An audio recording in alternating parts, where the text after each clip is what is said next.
Your hand pulls the cord. Nothing happens. For half a second, your brain refuses to believe it. Then your body understands before your mind does, and every muscle locks tight. You're falling at over 120 miles an hour, and the sky above you is empty where a canopy should be. Your stomach doesn't just flip, it rises into your chest because your organs are still trying to catch up to the acceleration your body has already reached. This is the moment, everything else is what your body does next. You're a skydiver, somewhere around 10,000 feet, and your main chute has failed to deploy. You still have a reserve, you know that, but right now, in this first second, your body is not thinking about backup systems. It is reacting the way every human body reacts to sudden, uncontrolled falling. Your inner ear, the small fluid-filled canals that tell your brain which way is up, are sending frantic, contradictory signals. You feel weightless and out of control at the same time. Adrenaline floods your bloodstream within moments. Your heart rate, already elevated from the jump itself, spikes further, sometimes past 180 beats per minute.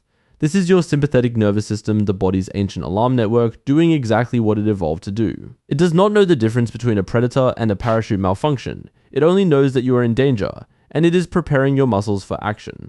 10 seconds in, and you're already close to terminal velocity, the point where the resistance of the air pushing up matches the pull of gravity pulling down. For a human body in a belly-to-earth position, that speed sits around 120 to 140 miles an hour. Your body has stopped accelerating. In a sense, you are no longer speeding up, you are simply falling, fast and steady, and every second is now identical to the last, at least in terms of physics. Your mind does not experience it that way. Time distorts under extreme stress. Researchers who study skydiving emergencies, including work published by psychologist David Eagleman on subjective time perception, have found that the brain, under acute fear, appears to lay down denser memories, which makes the event feel slower in retrospect than it actually was. In the moment though, most divers report a strange narrow tunnel of focus. Peripheral vision fades, sound becomes distant, your entire nervous system funnels its attention toward one single problem, the reserve handle. Your hands, despite the raw terror running through your body, are trained. Thousands of hours of drilled muscle memory take over where conscious thought struggles to keep up. This is called procedural memory, and it lives in a different part of the brain than the panic response. It is why experienced skydivers can execute a reserve pull correctly, even while their prefrontal cortex, the part responsible for calm reasoning, is partially hijacked by fear. 15 seconds in, your hand finds the reserve handle, you pull. This is the turning point. In the vast majority of documented main chute failures, the reserve system deploys successfully because it is packed separately, inspected separately, and built with a different, more forgiving design specifically for moments like this one. The United States Parachute Association has tracked equipment-related fatalities for decades, and reserve failures remain exceedingly rare compared to main chute malfunctions. The canopy catches air, your fall slows hard and sudden. Your body, which seconds ago was in near total freefall, experiences a rapid deceleration. You feel it in your spine, your shoulders, the straps cutting into your thighs. Blood that had been pooling toward your head during the head down or unstable freefall now redistributes as your body rights itself under the open canopy. Your heart rate, still elevated, begins a slow return toward baseline, though it can take several minutes for adrenaline to fully clear your system. Some divers report shaking hands long after they've landed safely.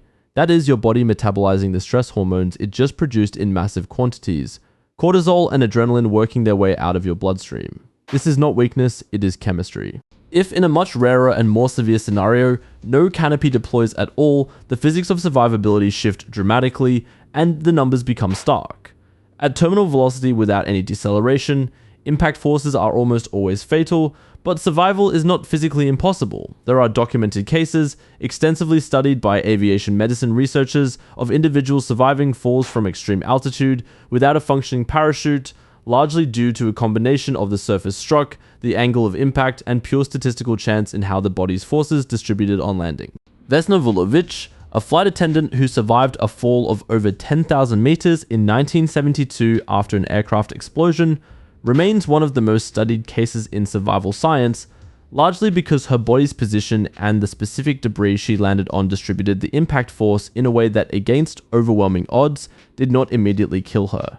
These cases are rare precisely because they depend on so many variables lining up at once. What this reveals is something larger about the human body under acceleration.